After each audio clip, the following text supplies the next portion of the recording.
O mundo está cheio de vozes dizendo como viver. Algumas prometem sucesso, outras prometem felicidade. Muitas ensinam a colocar os próprios interesses acima de tudo.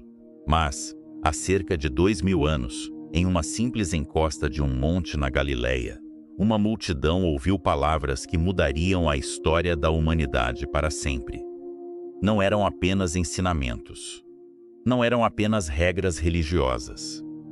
Era o próprio Filho de Deus, revelando como é a vida daqueles que pertencem ao reino dos céus. Jesus começou declarando algo que parecia contrariar toda a lógica humana. Ele chamou de felizes aqueles que o mundo jamais chamaria. Felizes os pobres de espírito, os que choram, os mansos, os misericordiosos, os que têm fome e sede de justiça, os pacificadores, os perseguidos por fazer o que é certo. Enquanto o mundo busca poder, Jesus ensina humildade. Enquanto muitos procuram reconhecimento, Cristo revela que a verdadeira grandeza nasce de um coração totalmente dependente de Deus. Porque o reino dos céus pertence àqueles que reconhecem que precisam do Senhor. Em seguida, Jesus olha para seus discípulos e lhes entrega uma missão. Vocês são o sal da terra. Vocês são a luz do mundo. O sal preserva.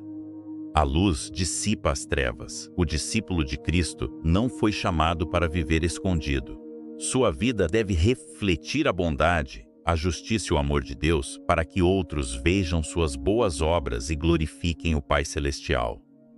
A verdadeira fé sempre produz transformação visível.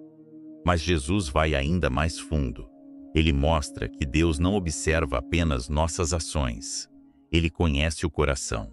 Não basta evitar o assassinato. É preciso vencer o adultério. É necessário guardar os pensamentos e a pureza do coração. Não basta parecer justo diante das pessoas. É preciso ser verdadeiro diante de Deus. Ele revela seu significado mais profundo. A santidade começa muito antes das atitudes. Ela nasce dentro de nós. Ela nasce dentro de... Depois, Jesus fala sobre aquilo que muitos fazem apenas para serem admirados. Dar esmolas, orar, jejuar. Ele ensina que Deus não procura aparência. Ele procura sinceridade. O Pai vê aquilo que ninguém mais vê. Ele conhece a oração feita em silêncio, a generosidade praticada sem aplausos, o jejum vivido em segredo. A recompensa que vem de Deus vale muito mais do que qualquer reconhecimento humano. Então Jesus ensina uma das orações mais conhecidas da história, o Pai Nosso. Nela aprendemos que Deus não é um governante distante. Ele é um Pai amoroso.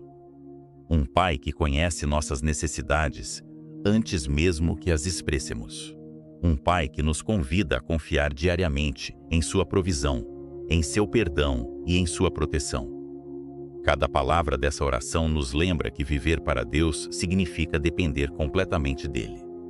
Em seguida, Cristo confronta uma das maiores preocupações da humanidade, a ansiedade. Ele aponta para as aves do céu, para os lírios do campo. Nenhum deles vive inquieto com o amanhã. Mesmo assim, Deus cuida de cada um.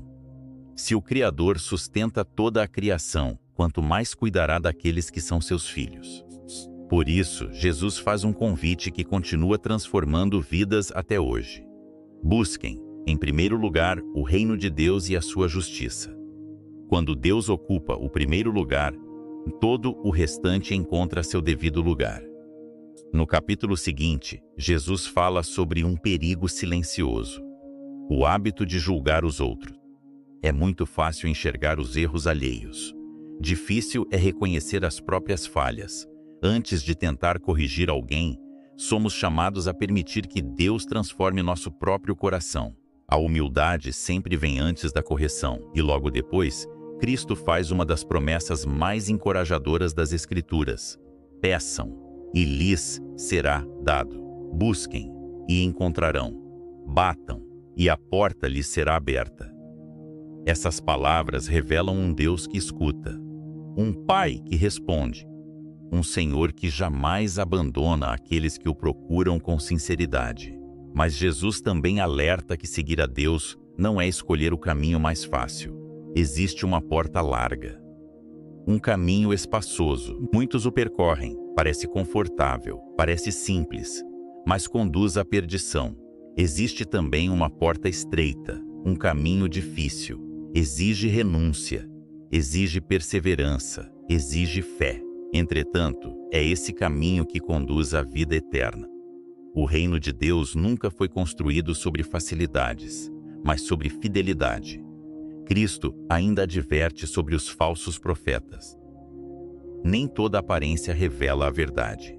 Nem toda palavra bonita vem de Deus. Os frutos sempre revelam a raiz. Uma árvore boa produz bons frutos. Uma árvore má jamais poderá produzir aquilo que agrada ao Senhor. Da mesma forma, a verdadeira fé transforma o caráter, as escolhas e a maneira de viver. Por fim, Jesus encerra o Sermão do Monte com uma das imagens mais poderosas da Bíblia. 2 homens constroem suas casas. Um edifica sobre a rocha. O outro constrói sobre a areia. As tempestades chegam para ambos. Os ventos sopram, os rios transbordam. A diferença não está na intensidade da tempestade, está no fundamento. Quem ouve as palavras de Cristo e as coloca em prática permanece firme. Quem apenas escuta, mas não obedece, vê sua vida desmoronar quando as dificuldades chegam.